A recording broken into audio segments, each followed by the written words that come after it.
안녕하세요. 명지대학교 우석진입니다. 이번 강의에서는 챕터 14 다중회귀 모형의 응용 파트에 대해서 얘기를 한번 해보겠습니다. 회귀 분석을 하다 보면 더미 변수, 특정한 조건이 만족되면 1, 아니면 0인, 예컨대 성별을 나타내는 변수, 더미 변수라고 하는데 우리 서형 변수로서 더미 변수가 들어가는 경우들이 있어요. 여기 화면에 모형 보시면은 임금 wi는 알파 플러스 베타, gi 플러스 엡실론 i 이렇게 되어 있는데 여기서 gi는 남자면 1, 여자면 0을 갖는 더미 변수라고 해보면은 우리가 관심 있는 요 베타거든요. 요 베타라고 하는 거는 남자의 평균 임금하고 여자의 평균 임금 격차를 나타내는 것이고, 만약에 이 베타가 0이라고 하면 남녀 격차가 없는 것이고, 베타가 0보다 크다고 하면은 남자 임금 격차가 존재한다는 그런 얘기가 됩니다. 그래서 우리가 이제 다중회귀 모형을 하다 보면은 더미 변수가 들어가는데, 이 화면에서 보이는 모형은 이제 임금이 에듀케이션에 따라서 영향을 받게 되는데 그 정도가 성별에 따라서 어떠냐를 나타내는 것이고, 이 모형의 해석을 보게 되면은 GI의 개수인 베타라고 하는 거는 남녀 격차를 나타내는 것이고, 이건 이제 그림으로 보면 조금 더 분명해질 것 같아요. 오른쪽에 있는 그림 보시면은 X축이 에듀케이션이고 Y축이 임금인데, 요거가 기울기가 똑같죠.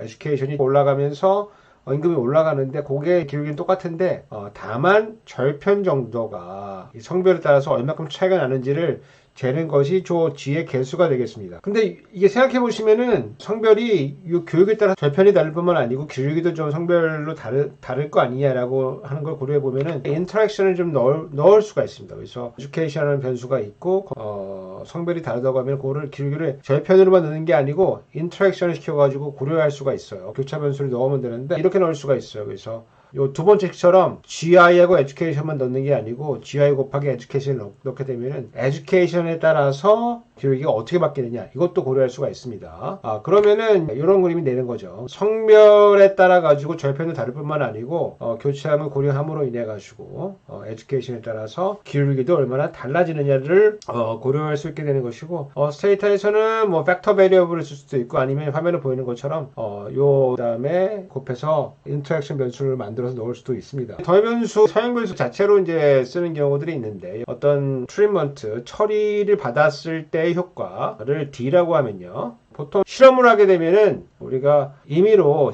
그 처리를 하기 때문에 그 D의 개수가 처리 효과가 되는데, 실험하는 게 아니고 관측 데이터, observational studies를 하게 되면은 소위 말하는 내생성의 문제가 좀 생겨요. 근데 직업 훈련이 있다고 치고요, 직업 훈련 받았는지 안 받았는지 여부를 D로 나타내고요, 그것이 임금에 어떤 영향을 주는지를 나타내면은, 만약에 실험을 했다고 치면은 저 베타가 직업 훈련에 효과가 되는데, 만약에 D하고 엡실론 코베리언스, 그러니까 코릴레이션이 존재하면은, 근데 특정 타입을 가진 사람들이 조금 더 훈련을 받을 수 있을 가능성이 있기 때문에, 이런 경우에는 우리가 내생성의 문제가 발생한다고 표현을 합니다. 내생성의 문제가 발생하게 되면은 OLS 추정하면은 좀 문제가 좀 생깁니다. 그래서 우리가 실제 연구에서는 OLS를 하지 않고 소위 말하는 이제 도구변수 추정법을 이제 사용을 하게 됩니다. 범주가 하나가 아니고 3개 이상이면은 각각 범주에 대해서 더미 변수를 만들어서 쓰는데, 우리가 만약에 3개 범주다 그러면은 더미 변수 3개가 필요한데, 이제 회귀 분석에서는 3개를 잘 넣는 것이 아니고 그 중에 하나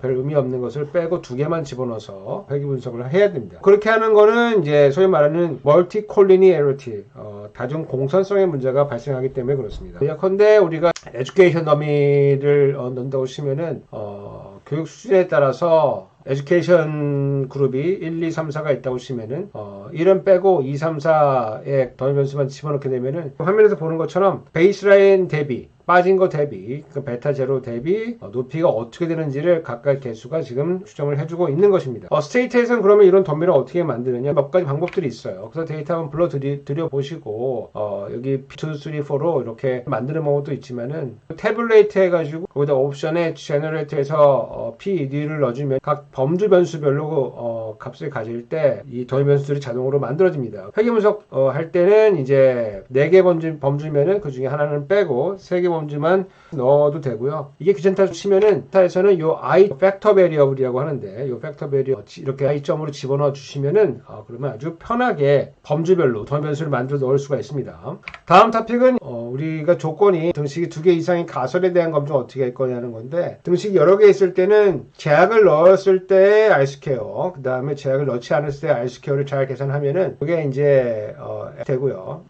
여러분 생각해 보시면 규모가설이 맞다고 치면 이게 사실이라고 치면 제약을 하나 제약을 하지 않나 차이는 없을 거예요. 그래서 R 스퀘어는 큰 차이가 없을 거니까 F 값이 0에 가깝게 될 것이고, 만약에 이게 차이가 있다고 치면은 아무래도 R 스퀘어 값이 많이 달라지겠죠. 그래서 그 차이를 이용해서 테스트를 이제 하게 되는데, 먼저 이제 회귀 분석을 한 다음에 테스트라는 명령어에다가 여기 예컨대 x1 더하기 x2는 0 이렇게 넣으면은 x1과 x2를 합을 나타내는 건 아니고 x1의 개수와 x2의 개수 0인지 테스트해라. 이제 이렇게 만약에 조건이 여러 개다 그러면은 가로를 쳐가지고 x1은 1 가로, x2는 0 가로 이렇게 해가지고 이렇게 집어넣게 되면 이게 이제 F 검정을 우리가 하게 되는 것입니다. 감사합니다.